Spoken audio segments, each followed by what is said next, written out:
हरे कृष्णा। भाई और बहन के रिश्ते में मिठास और मजबूती भरने वाला पर्व है भाई दूज। इसे यम द्वितीया के नाम से भी जाना जाता है। कार्तिक मास के शुक्ल पक्ष की द्वितीया के दिन ये पर्व मनाया जाता है। वैदिक समय में इस पर्व को भ्रातृ द्वितीया के नाम से जाना जाता था। इस दिन भाई अपनी बहन के वहाँ भोजन करने और उसे आशीर्वाद देने के लिए जाते हैं। इस विषय में हमारे शास्त्रों में एक पौराणिक कथा आती है कि एक समय यमराज जी आज के ही दिन अपनी बहन यमुना के घर गए थे। तब यमुना देवी ने अपने भाई की पूजा की थी और उन्हें स्वादिष्ट भोजन प्रसाद खिलाया था। उस दिन यमराज जी उन्हें आशीर्वाद देते हुए कहते हैं कि जो भी व्यक्ति कार्तिक शुक्ल पक्ष की द्वितीया के दिन यमुना नदी में स्नान करेगा उसे यमलोक का दर्शन नहीं करना पड़ेगा। इसलिए इस दिन यमुना नदी में स्नान करने की विशेष महिमा बताई गई है। स्कंद पुराण के वैष्णव खंड में बताया गया है, कार्तिके च द्वितीयायाम पूर्वाहन यमम अर्चयेत् भानुजायां नरः स्नात्वा अयम लोकम न पश्यति। अर्थात सूत गोस्वामी कहते हैं कि कार्तिक शुक्ल द्वितीया के दिन यमुना में स्नान करके पूर्वाहन में यम की पूजा करने वाला कदापि यमलोक का दर्शन नहीं पाता है। कार्तिक शुक्ला के द्वितीय दिन यमुना अपने गृह में यम का पूजन तथा यम को भोजन प्रदान करती है।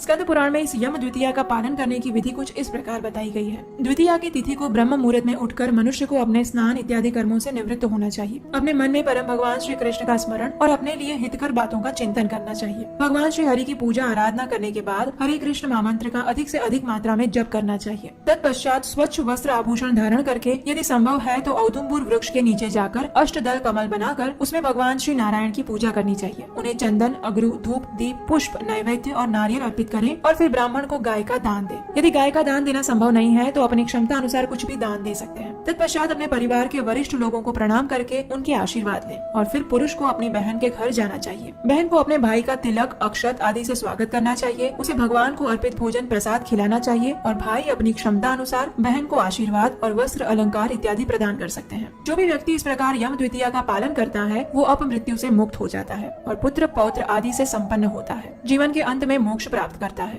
जो भी मनुष्य इस व्रत कथा का श्रवण भी करता है उसके समस्त पाप नाश हो जाते हैं। जो पुरुष इस दिन अपनी बहन को वस्त्र दान से संतुष्ट करता है उसे संपूर्ण वर्ष तक कलह अथवा शत्रु भय का सामना नहीं करना पड़ता। यम द्वितीया या भाई दूज के दिन जो व्यक्ति अपनी बहन के घर भोजन करता है उसे धन एवं उत्तम संपदा की प्राप्ति होती है। इस दिन अगर आप अन्य कोई भी पूजा विधि नहीं कर सकते तो इस दिन भगवान श्री कृष्ण, बलराम जी और उनकी बहन सुभद्रा जी का स्मरण करते हुए उनसे प्रार्थना करनी चाहिए और इस दिन भगवान श्री कृष्ण के हरे कृष्ण महामंत्र का अधिक से अधिक जप करना चाहिए। तो ये थी आज की यम द्वितीया की कथा और उसका पालन करने की सरल व्रत विधि।